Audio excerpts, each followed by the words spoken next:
Hey, what's good? When this is on AD in the clutch, and we got to talk about some more free agency news going on around the NBA as Andre Drummond has agreed to a 2-year, $10+ million contract to join the Philadelphia 76ers.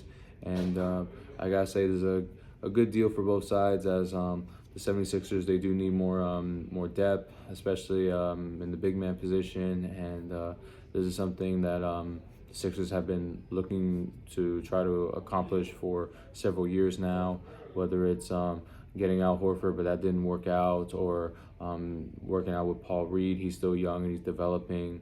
There's like so many different things that the 76ers try and do to be able to compete, to be able to, at this point, be able to get out of the second round, and which they have struggled to do so. Last time they made it to the conference finals was actually back in 2001, led by Allen Iverson, which obviously we all know he made it to the finals that year. And ever since then, the Sixers have been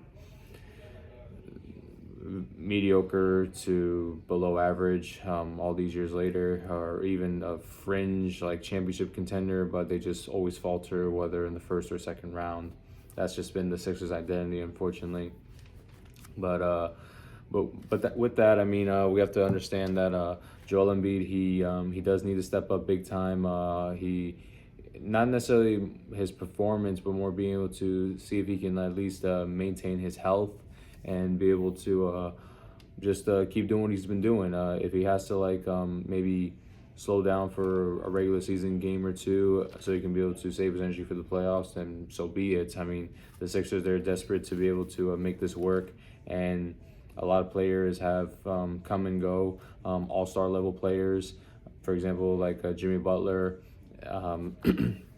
James Harden. So many different superstars have joined the 76ers, whether via trades or free agency signings or whatever the case may be, and nothing has worked, no matter what. I mean, Joel Embiid, he can play. We all know he's one of the best centers in the league, but he needs to be able to be on the court as often as possible so he can be able to give the Sixers the best chance possible to be able to, at this point, just make it to the conference finals.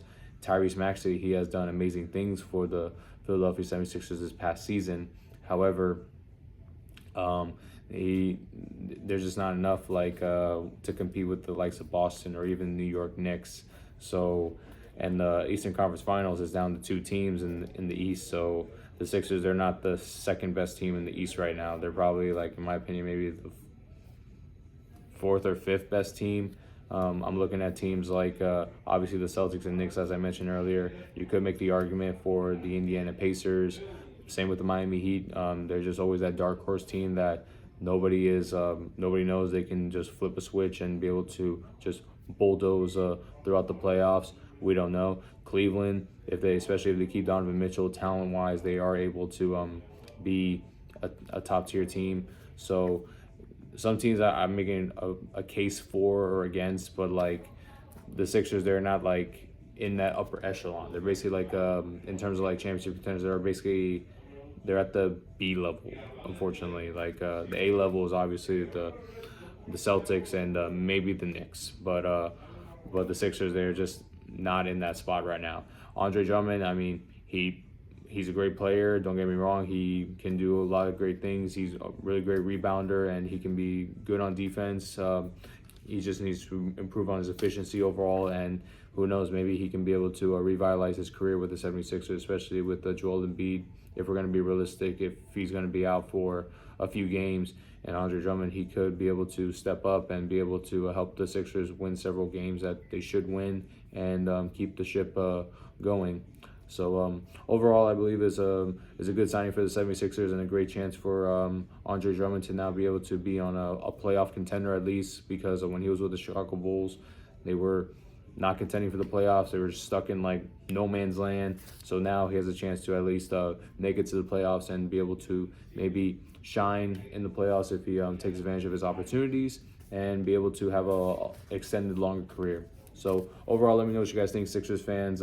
What do you guys think? Do you guys like the Andre Drummond signing? If not, what else do you guys need to do to be able to compete with the likes of Boston and the Knicks or even the Pacers? Because I don't want to be hard on you guys. I mean, I like the Sixers and I respect them, but they got to do something at this point. Anything to be able to get out of the second round, because I've always thought like the Sixers were like always up there, especially like being one of the Celtics' main rivals. I thought they can at least take it to them in a playoff series, but I don't know, like they just keep faltering, or they just never can make the road work to be able to get to the Eastern Conference Finals. So what do you guys think? How would you guys do this? Do you guys believe you have a chance to be able to sign Paul George? And if so, do you think he'll be able to make the difference for you guys? I'd love to hear you guys out in the comment section down below so we can discuss.